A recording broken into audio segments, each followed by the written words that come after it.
We're just going to throw that graphic up on the screen. Man, that is beautiful. 51-10, man, over NC State. Beautiful, man. That's right. We got a couple guys in the chat. I can't throw it on the screen, so Michael, if you could help me with it. But we got Tennessee Football 247. He said, it is great to be a Tennessee ball. It is, sir. Yes, sir. And then we got Robert. What's up, guys? Happy Sunday, man. Happy Sunday to you. It is a great day. We appreciate you guys being tuned in. Yeah, 51-10. And I'll be honest with you, though, man. This I don't feel like was as big of a blowout. All right, hot take. Yep. Hot take. And I'm not just saying this to try to, like, boost Tennessee because, look, my opinion doesn't matter when it comes to national rankings. I think NC State's got a solid team and a solid defense.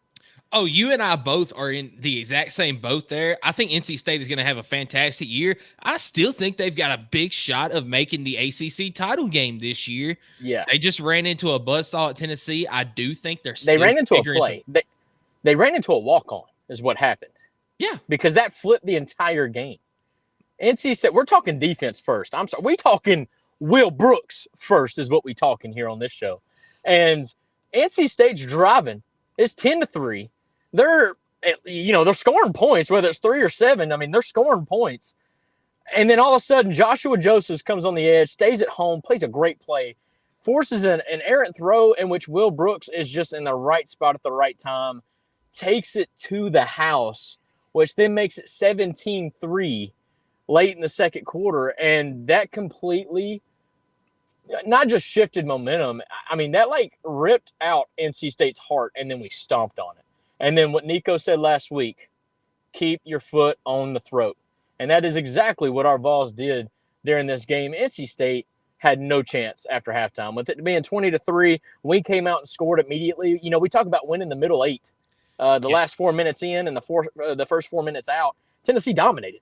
It wasn't even close. And, at that point, you're down 27-3 before you even get the ball back. And NC State, I think, just kind of lost a little bit of a hope. Maybe gave up. I don't know. But I tell you what, that defense was feisty. Kind of gave us fits. We saw Nico make a mistake. And I love it because we got to see what he looked like after the mistake. Yes. And 100%. I loved every minute of it. I mean, and his mistake, man, wasn't that bad of a read. I mean, you've seen Brew, when they finally gave the quarterback, sky cam view of the play, you see Brew McCoy coming open, but he just overthrew it just a tad. And that's okay. I mean, it's fine. But defense really stepped up. The walk-on super senior, whatever you can call him, Will Brooks, what a story that is for him to get his first interception and it be a pick 6 by 85 yards. Solid day by the defense. A defense in which still hasn't given up a touchdown, I believe, for sure in the last 12 quarters. And I don't remember giving up a touchdown to Vanderbilt. So I want to say in the last 16 quarters. But either way, dominating performance by the defense, which then, of course, complimentary football offense had their share as well. Oh, absolutely. Now, I will say, Tennessee did struggle a little bit at first on defense. That first drive, man, NC State had a game plan, and their scripted plays were great. They were hitting on it. I mean, just they weren't spending much time in the pocket. It was just quick dink and dunk passes the entire time. I mean, you hit Concepcion 3 times on that opening drive, and they were first downs or close to it, each one of them. And I think they only got him the ball twice more the rest of the game. But I mean, they had a game plan. Tennessee, about halfway down the field, they settled in, forced the punt. And there was only really 2 other drives the entire game that NC State got anything going. One of them was the drive that Will Brooks ended up getting the pick 6 on. And you mentioned that completely changed the game. That pick 6 right there shifted the momentum directly to Tennessee, and NC State had no answer after that. And then there was one other drive. They did move the ball down the field some, but I think that was one of the possessions. They went for it on They ran a down. trick play or something, and they got some yardage out of it. Remember when they lined up and they had like half the line on the left side of the field, and they ended up getting Concepcion on a slant right, lined them up on Boo Carter. Yes. Which I liked the matchup there, and I was actually really confident. But you could see Boo Carter was a little bit confused before that play got started, and so he ended up losing that battle. But that I think that's the drive you're talking about, where they had to spark up a little bit of something. But even then, I don't think that led to points. So I mean, the defense really, the definition of bend don't break is exactly what our defense did yesterday. And I am going to throw this out there. Not that I want to talk about the offense just yet, but, Nico in his post-game interview said, our defense is good. The only points they gave up are my points. Yeah. And so I just love the fact that he shouted out the defense and kind of showed me that he did take responsibility for the mistakes that he made. And, it's all about how do you react to those mistakes, and defense locked in, and so did the offense, man. It was an all-around performance against what I do believe is going to be a final top 25 NC State team. Oh, absolutely. And I'm so glad that you brought up that trick play with Concepcion there, because true freshman Boo Carter, he read what was happening and he couldn't do anything to stop it. But because he stayed with Concepcion there, it prevented a touchdown. Because if Boo Carter is not there to make that tackle, Concepcion is going right down the field and he's scoring a touchdown off of that trick play. So that is huge, seeing a true freshman make a play like that. And then I do want to talk, since we're talking defense, I want to talk about the interception return, because let's do it. I don't think that Will Brooks would have gotten caught. But what about the block that Keenan Peely made on the sideline there? I believe it was Justin Jolie that was chasing after Will Brooks, but Keenan Peely running right alongside him gets just enough in front of him that it's not a block in the back, and just lays the block. Will Brooks basically walks in from there. I mean, we haven't seen a Tennessee team with that kind of effort. I mean, just all out effort on each and every play. And let's talk about the pick six for a second that Nico threw. You had Bishop. Deshaun Bishop making an all-out sprint after that one. And, most guys, they would have just given up halfway down the field. All that's points. I'm not going to do it. No, Deshaun Bishop said, I'm not letting this dude score, and nearly didn't. He nearly got him down at the 1 yard line. It's about having that mentality of knowing that if you stop him, even if you get him at like the 2 yard line, you have that much faith in your defense to keep him out of the end zone. And I think they would have if they had the opportunity. No, that was great. I love that Keenan Peely did enough to get in front of that guy going down the sideline. Because I'll be honest, when he first did it, I was scared crapless. Because you seen the head ref right there, and I'm like, this is going to get called back. But it didn't. Great effort by the defensive line. I tell you what, I was listening to the radio show because I have found out. You know how Josh Heupel is like, he does have massive coach speak. So, like, going into halftime, Holly Rose asking him a bunch of questions, and, like, she asked about the whole, like, scholarship thing. It might have been post-game, but she asked about scholarship and how does Will Brooks get on a scholarship, and, like, you know, Josh Heupel kind of like, and then like immediately went right back into coach mode and was like, we got to go play for 30 more minutes, you know, yada, yada. Well, if you listen to the radio show after the game, yes, you do have to get on the radio, whatever.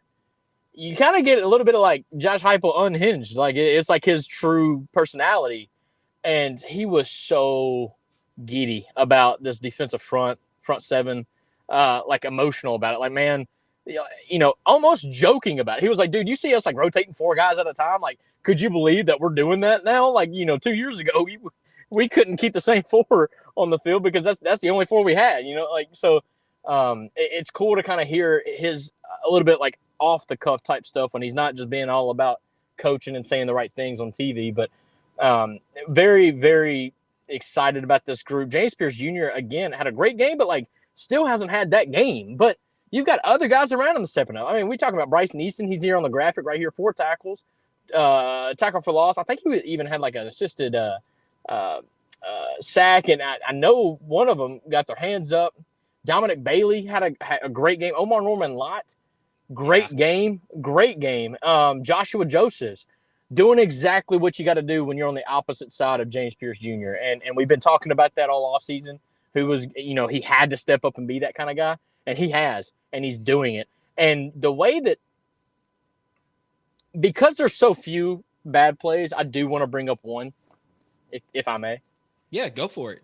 As good as Keenan Peely had played, is playing. Yes. You know where I'm going with this. Yep. He filled a gap, a rushing gap, so beautifully. It's like he read his cue on the pulling guard and immediately filled that gap and tackled dude like 4 yards for loss. Like, it was amazing the way he was playing.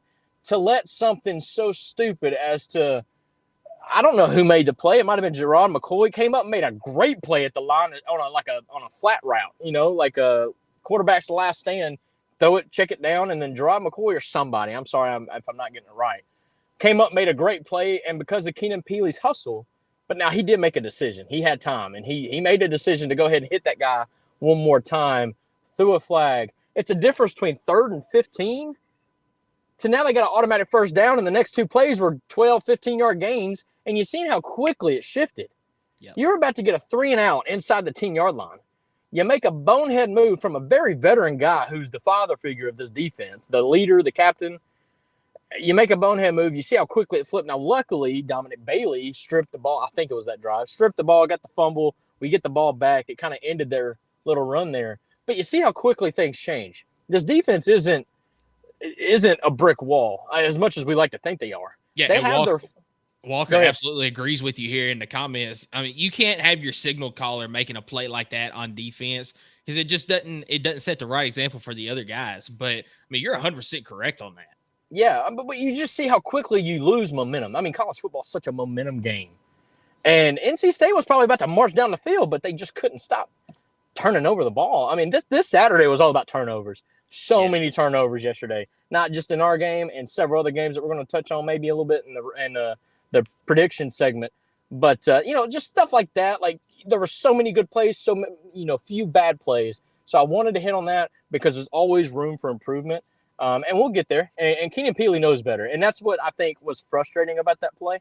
But Heupel's going to get on, that's going to be a film study session. That's going to be a come to Jesus meeting, and they'll get right. And I love what I see with out of T-Lander, out of Arion Carter. Caleb Perry was out. But, man, I tell you what, the linebacker group is also probably as deep as it's been since Heupel's been here. It's pretty exciting to see it.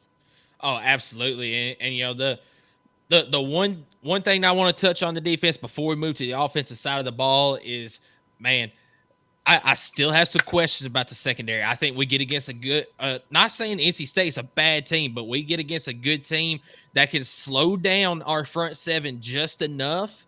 I think we might have some problems this year, but man, that front seven is so good that I feel like there's a lot of teams Tennessee plays this year. They're just not going to have an answer.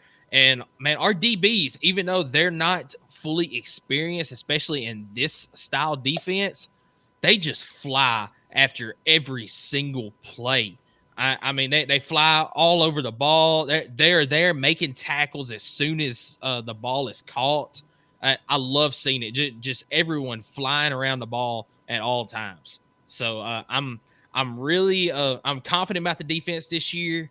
I think that they might win us a few games. Something that we weren't able to see last year just because the offense wasn't as explosive as it was in 2022. But I think with that explosive offense this year, with the defense, we're going to have a fantastic season this year. Robert comments in, says it was such a dominating performance by the Vols. It was. I think I agree with him here too. The team is legit and will make the playoffs. Oklahoma, and he says here, Oklahoma and Alabama yesterday, they struggled.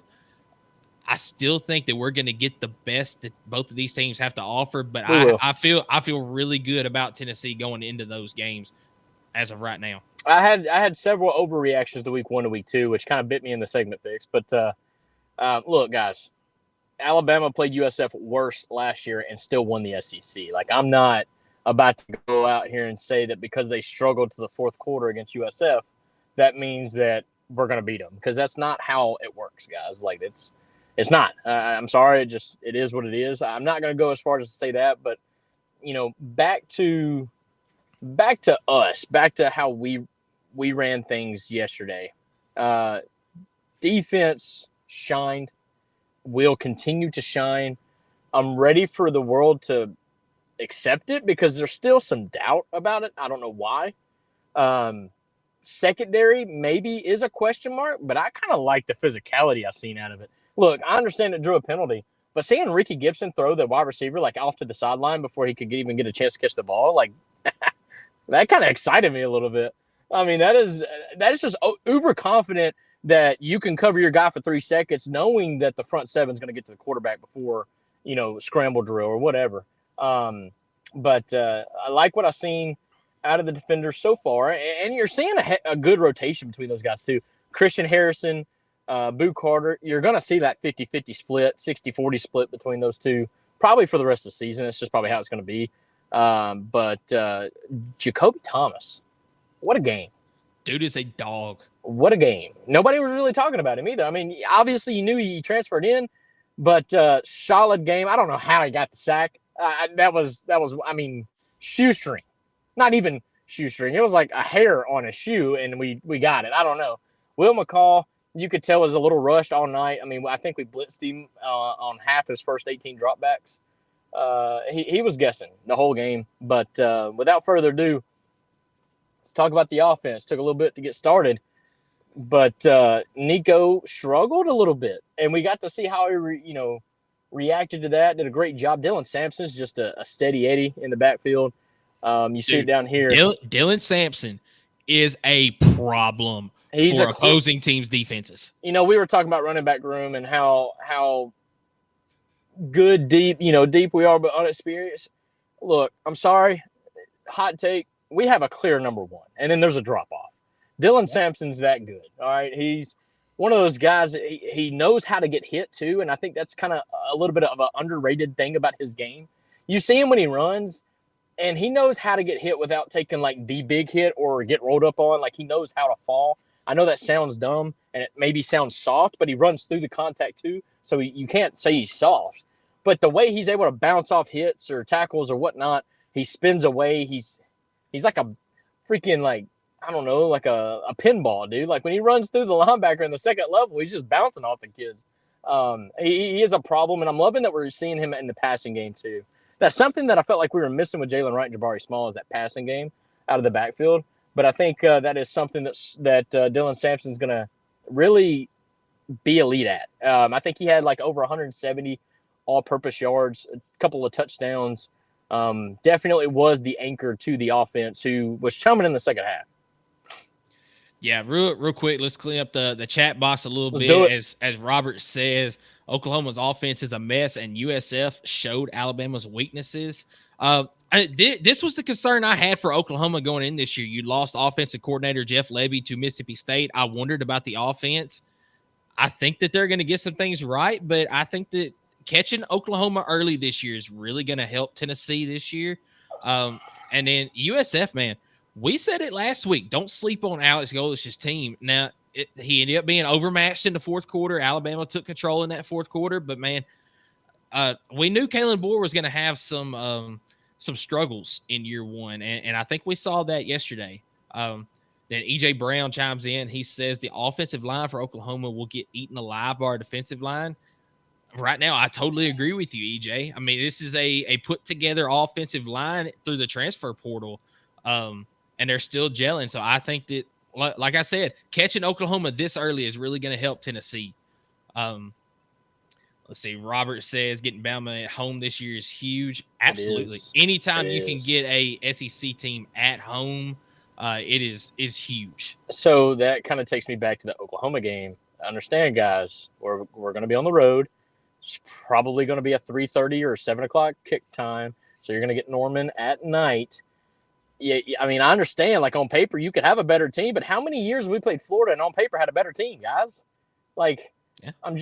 You gotta stay week to week here. All right. Kent State's up next. We gotta take care of business against Kent State, and we'll get into the prediction show and whatnot. But look, this offense looked great in the second half. They looked okay in the first half.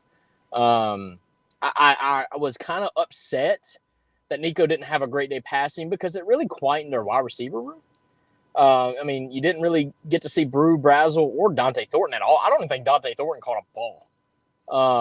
But I will say this: we're in week 2, and every single one of our tight ends has gotten at least one touchdown catch. So at least you can kind of see where our offense is going with the tight end group. That's going to be Nico's best friend, which we said that.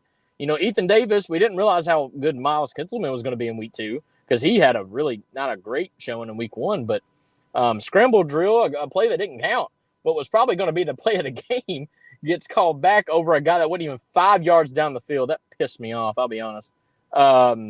Gets called back from an illegal man downfield when Nico made that. They made the comparison, which I didn't like it, but they made that comparison to, like, could he be like a Johnny Manziel type player? Well, you got to see like a glimpse of what that could look like under Nico, and it got called back. That's unfortunate. But, that was to Miles Kitzelman 60 yards down the field. Would have been an awesome touchdown. Let's see. Squirrel White got to see some offense and be a receiver there. That was nice because he caught a big pass down the sideline.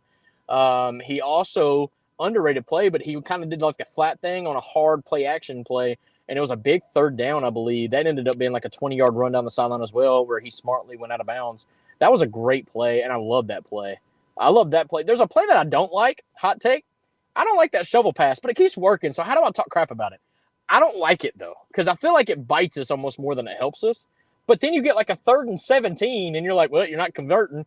And then the freaking shovel pass works, and it's like, I still hate it, but like it worked. So like I have very mixed emotions about that play.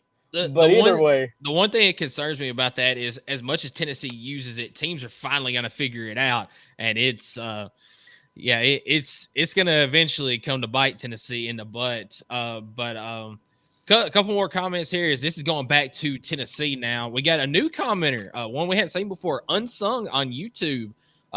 It was only Nico's third career, not his third career game, but his third career start. Yes. He's absolutely going to get better. I mean, we saw how he responded to that adversity after throwing that early interception. I mean, dude, he's gonna, maybe not this year, but before he leaves for the pros, he will be at least a finalist for the Heisman Trophy. And I think if he keeps improving the way that he has so far, it could happen this year. He's flipping the odds right now, dude. I'll pull it over right now. We also got Walker. Yeah, we really can't blame that second pick on Nico. It was, got hit as he threw, but you can. And here's why. He could have stepped up in the pocket and saved him a hit. If you look at that play, that he's got a clear pocket. He just didn't step up in the pocket. I mean, he's young. It's fine. He steps up in the pocket right there. That guy rushing off the edge can't even get to him. But either way, it is kind of batted up in the air. It's not like he threw it to the guy. But in a way, all he's got to do is step up in the pocket right there, and that doesn't happen. So, yes and no. You can blame him. You couldn't. It's fine. But I see where you're coming at, Walker, and I appreciate you watching, man. That means a lot, dude. Sean even tunes in and says, hey, I missed – what? Hate I had to miss the games. But go Vols, boys. Yes, sir. Yeah, I understand, brother. Like, we all got work on the weekends every now and again. It's impossible to watch the games every weekend, but and hey, this next commenter, we talk about teams that didn't really take care of business yesterday. This was a team that took care of business. As Eric tunes in, the Ohio podcast man, he says, "Happy Victory Sunday, boys." Skylar, he loves that new office you got there for streaming in. Oh, it's just green screen, brother. Look, see, I can go all the way through it. It's fine. I thought like the interior of an H3 Hummer was like the best thing I could put in the back, so it's fine. I appreciate you, Eric, for tuning in, man. They took care of business, but, as all non-Tennessee fans would say, it was just so-and-so, because, it wasn't 2 minutes after the game. It was just NC State. Well, they could have been Notre Dame today and be losing to Northern Illinois, but they at least took care of business. So, Penn State, how we feeling? Alabama, how we feeling? Because I get it, and Alabama fans are gonna have their fun, be like, no, we took care of them. It was nothing. Bull crap. That's a lie. Let's see who else was kind of iffy. Colorado, how we feeling against Nebraska? How we feeling? All right. I knew that was going to happen. So we also got EJ coming back in here. He says he thinks that they're using the shuffle pass to show something on film other teams have to prep for. I like that. Yes and no. I think that's really going to be a part of their offense, that shovel pass. They've seen it work in the past. You had the 2-point conversion against Alabama 2 years ago on the shovel pass to Princeton Fant. We've seen this a lot more. If we're talking about wrinkles, though, I've mentioned it already. I want to see that speed option come back. Have Nico and Dylan Sampson run that speed option like Hendon used to with Dylan. I'd love to see that wrinkle come in at some point. Unsung comes in here, and he makes a great point. I wanted to bring this up when we were talking about offense, because this is where I'm saying, like, NC State is a solid team. They ran a 3-4-4 and sometimes a 3-3-5 defense. Something that's a lot different, but definitely something that made Nico's job a little harder. It's kind of hard to kind of determine when they're going to bring pressure and when they're not. There's a pretty good defense to run against our offense, in my opinion. And that's why you've seen our offense kind of just revert back to, okay, we're not going to force anything. Let's take the underneath because they're playing 10 yards off our wide receivers. And that's when you've seen us get like 3 or 4 completions in a row to Brazel and Brew on the edges, taking the flats, trying to get Nico sort of in rhythm there. I want to ask you off the cuff. Okay. And you can't use Will Brooks' play. All right. What was your play of the night? What was your best play? Defense, offense, special team. Squirrel White did a great job returning that punt. I caught him D. Williams last night. It was completely by accident. But they did like the sky cam thing when they were showing him kind of in the backfield and ready to take the punt. And I'm like, all right, D. Williams. And I'm like, wait a minute. He is not D. Williams. Number 3, though, returning punts. And I'm like, dang. Like, why'd you change your number, bro? But what was your play of the night? All right. So this is actually an easier one than I thought it would be for me. I will say the game was in hand at this point. But the 3rd down and long QB draw that Nico takes for the touchdown, dude, the play call was perfect. I mean, NC State was man-to-man on the 4 wideouts. 5 wideouts, did not have a safety over the top. They were blitzing 6. The pull from Javonte Spraggins over that, he just caught enough of that blitzing linebacker, and Nico goes untouched 31 yards for the touchdown. Just everything about that play, from the play call to the execution, everything was picture perfect. My play of the night. I hate you. That was yours too? No, like I hope my dad's watching right now. We literally talked about it this morning, and he was like, what's your play of the game? And that's exactly what I said and exactly how I said it. I said, look, maybe the play was great. Yeah, of course. But the play call against the defense was superb. When you running 5 man-to-man, like 5 wideouts, and they're running man-to-man, head up, nobody over the top, and then they blitz the 6, quarterback draw is the play to run because all you got to do is get through that first level, and it's green gray. You've seen it. They weren't even looking at Nico. He broke the line of scrimmage, and the daggone defensive backs are still trying to fight the wide receiver. Like, it made no sense as a defender. Look, you always read your cues. The line tells you exactly immediately if it's going to be a run or pass. If they're going downfield, it's a run. If they take dropbacks, to try to block whatever, it's a pass. It's pretty simple, guys. It's not that hard. Well, when you're running man up, I guess coaches are just telling them, focus on your man. And, I mean, I understand. I get it to a point. But Nico, I mean, that was the play to run, and they executed it perfectly. It was my absolute play of the game. I think it's the only other play that as far as stands out, right? But I do like Dylan Sampson's run to really put the cap on. Yeah. That 30-yard-ish run that he had where he just outran. I mean, the guy literally, the defense, he was there. I mean, we're going to play some defenses that are a little bit more athletic than NC State's. NC State had a good scheme. I think they're still missing some Jimmys and Joes. But X's and O's, NC State was there. There's a comment that actually even brings up, what defense do you prefer? The Ohio podcast brought up. He brought up, what defense do you prefer when it comes to your base defense? A 3-3-5, 4-2-5, or 4-3-4? It really depends on the offense, but I love a 4-2-5. I mean, that's what we run. That's what I like. I mean, you see how well it's working so far. But when you're facing a team like us, a 3-3-5 was probably perfect because they knew they were not going to be able to dial up pressure as it was. So they're going to need to have as much help in the secondary as possible, but also disguising plays as much as possible, disguising coverages. And that's where the 3-3-5 really gives you that option more so than the 4-2-5, in my opinion. Yeah, I completely agree with you. Now, we're not going to see as much of that 4-3-4, at least in Ohio podcast is hitting the shot at Big Ten or anything, but we're seeing a lot more of the spread now, and the 4-2-5 is the way to go. You've got to have that extra defensive back on the field where some of the teams up north in the Big Ten, you still see a lot more smash mouth football than we do down in the South. So the 4-3-4 is a little bit more common there. Might be better used up there to try to help defend against that run. But, especially against a team like Tennessee, Skylar mentioned the 3-3-5 is good. Even the 4-2-5 is good, just depending on what your personnel looks like. But